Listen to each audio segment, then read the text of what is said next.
Hello and welcome to Titan's Review Corner. Today I'll be doing a video game. I don't do many of these, mainly because I'm more of a casual gamer. Don't get me wrong, the games that I do like, I like a lot. But due to time constraint, being, well, trying to put as much stuff in to, you know what? Forget it. Anyways, I decided that I had to talk about one of my favorite video games. Guilty Gear XX.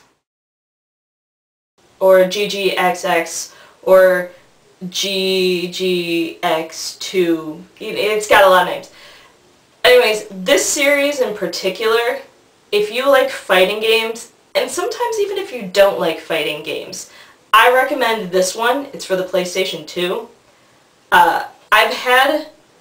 I've played the original, and because it's on PlayStation, it's a little bit stiff, but otherwise quite enjoyable, though you don't get all the characters that you get in this one, because they made them free unlock. And basically, they come standard. But the games that all came after this are messed up in some way, shape, or form. The frustration to want to continue buying games from this series when they continue to do this. I believe I also have X2 for the Game Boy Advance, but it misses a lot that the PlayStation 2 version does have. My favorite thing about this game is it is a bit of a button masher at times, but if you actually learn some of the combinations for the characters, you get some sweet moves, and if the other person's button mashing, you can get a little bit of a one-up on them. The only thing is some of the combinations are really hard to remember because each character has something like 10 or 15. You can focus on one character, but if you try and learn them all, granted some of them do overlap, like you're going to get this a certain type of move if you do these number of buttons, but they still have so many combinations. So I like to sometimes, usually it's impossible with a versus mode, but when you're playing against the computer you do the instant kill. I can't explain how much I love watching the instant kill because each character has the same combination of buttons to get to it, but a very specific function that it serves once the character actually performs it. Like one character, let's see here, one character turns you into a card and has you split in half. Another one sends you to the moon and you're sticking out and waddling, which that one always just cracks me up. But it's an instant kill, it's fun to watch, and I don't know, it's kind of gratifying if you actually are able to do it, because otherwise your character dies. If you don't switch out of that mode, it just drains your health bar. You're done. One hit. The only character, Dizzy, she's got an angel wing and a demon wing. For some reason, she doesn't seem to have an instant kill, which is really frustrating because it would look awesome. And May, she's the one with the pirate outfit, very orange, huge anchor. Her instant kill is the only one that is a different combination of buttons. I'm still trying to figure out why, because in the end it's still going to do the same amount of damage. Anyways, the other nice thing about this game is, despite there being, you know, like a usual versus mode and the arcade mode, it has a story mode, and you get to learn a little bit of the backstory of each of the characters depending on which character you play as. Which I always thought was really interesting and unique about a fighting game. Most of them are just like, whatever, you know, you have to go in and defeat these many bosses, and not really a lot of story in there. Well, each one of these characters is jam-packed full of the story that I wish they'd almost take out and make something else so I could enjoy it even more. Then there's also survival mode, which is fun. I don't think I've gone past 60 some, because it's just... after a while I am just button mashing because my arms hurt. Anyway, so that's basically the overall in the game. And, you know, there's a gallery, so whichever modes you beat, you can, you know, cycle through the pictures. I'm trying to remember. No, I don't think that was that game. So later on, there were several other versions of this game released. Iska was next or the one after that. I can't remember for sure because it depends on whether or not I own the game system. So Iska, there are no words to describe how disappointing that game was, and I urge you to stay away from it. How is this a good idea?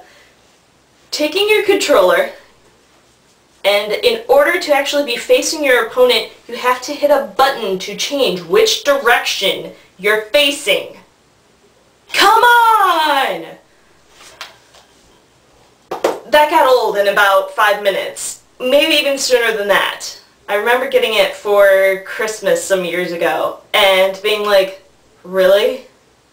I have to do this every time? If you're not facing them, you can't fight them. So you have to keep hitting the button, and then what if they jump, and then you have to do it again?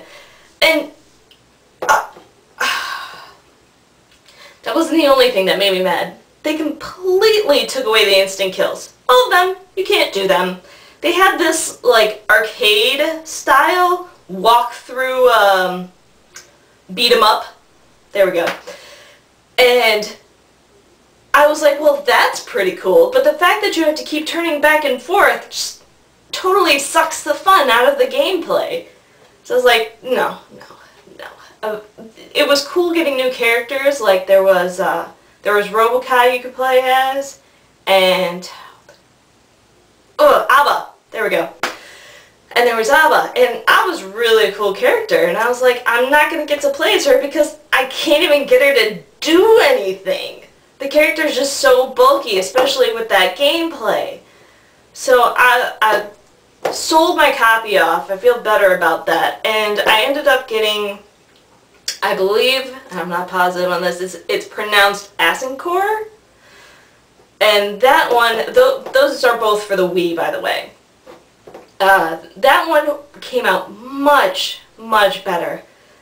But still, for as good as it is, you have to have a classic controller, or in some way, shape, or form, either the Wii version or the GameCube version. And I didn't realize that when I got it, so I'm trying to play it with a Wii remote and a nunchuck, looking like a fool. That's really tiring, by the way. Because you're just like, do something! Once I had a classic controller that I was playing with, it did feel a lot more like the PlayStation 2 version, but it still seemed kind of, not necessarily slow to respond, but almost like it was still sort of heavy-handed. And I think that the problem is the controllers are different still between the PlayStation 2 and the classic controller. Mainly the numeric pad, because the PlayStation 2, it has so you have access to the entire 360 degrees of that part of the controller. You don't have that in the other version, so actually trying to get the spin around that you need for some of the attacks, it's just not there. It was nearly impossible for me to get them to do an instant kill, which you need at least half of that in order for it to work. How annoying! My favorite part, and they just make it more of a challenge, and not necessarily a good challenge. I still want to have fun playing the game. I don't want to be like, work! So, once I actually could do instant kills, I was like, alright, you know, this isn't too bad. It still was a little bit more challenging than this original game, which isn't a bad thing, though I may never finish any of the little extra stuff. But what I want to come down to, the biggest flaw that they decided to put in that game is, oh, you wanted an instant kill for the final boss? No, No, you can't have it. Apparently this game was so good they had to, like, I don't know, keep changing it. You get to the final boss, you know you have no access to that instant kill, which I have yet to find a way to beat the bad guy without using instant kill. I've never been able to defeat them with Dizzy because she doesn't have one in this original game. It's so annoying. No, because once you attack and you start getting their health down, then they're like, oh, you're actually trying to kill me? Take everything, and they will kill you in not 2 hits. It's actually a bunch of hits that just happen all at once, and it just gets worse the more you take down their health. So unless you could, and even blocking will still take down your health. It takes longer, like, so 3-4 hits, but it is impossible to get the same amount of damage out of her. Ugh! So I'm playing through arcade mode going, la da da da da, I like this. What? And I think I attempted to throw the controller across the room because I was that angry. So yeah, if you want the full Guilty Gear experience, Guilty Gear XX. Yeah, this is my signed copy. Anyways, I hope that you enjoyed, and have a good night.